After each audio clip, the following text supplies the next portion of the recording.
Point of order. Madam President, the point of order. Under Section 93, 94, and 95 on unparliamentary acts and language, I just want to point out that the video that the lady senator presented was obviously opinionated, a propaganda tool, right? It's should be stricken off the record, Madam President. And it's unparliamentary. We've seen videos presenting evidence on issues that are taken up on the floor. Senator Tulfo always comes out with videos showing people being mauled, people being abused for the information of this body to act on that particular issue. But to come up with an opinionated piece like that, ganong klaseng video na propaganda, na showing intrigue. Kasi ako, Madam President, hindi naman ako sang-ayon sa people's charter change.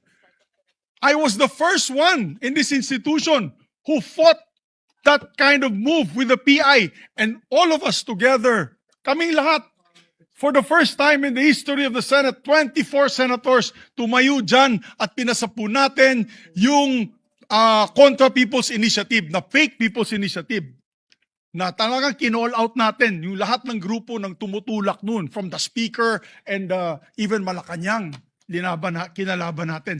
Kaya wala kaming kinalaman dyan. Bakit sinama kami dyan sa propaganda na yan? Na dahil kami, Duwag 11? Ano ba yan? Bulaga 11? At grade 13? That should not be shown here. Because what will stop us now, Madam President, for that lady senator, that we come up also with a propaganda video here, papalabas din namin, yung mga sala nila. Oo, kung ano-ano, hindi naman kami ganyan. No? To gain traction, to gain views and publicity, will destroy our fellow colleagues here? Walang ganyanan. Hindi ako nagagalit, kilala niyo ako. Ako pinaka-amiable dito, mahal ko kayong lahat. Pero hindi tama yung pangyayaring iyon. Hindi ba? Kung galit po kayo, magsalita po siya dyan, magalit siya sa gobyerno niya, magalit siya sa kapatid niya, murahin niya kapatid niya.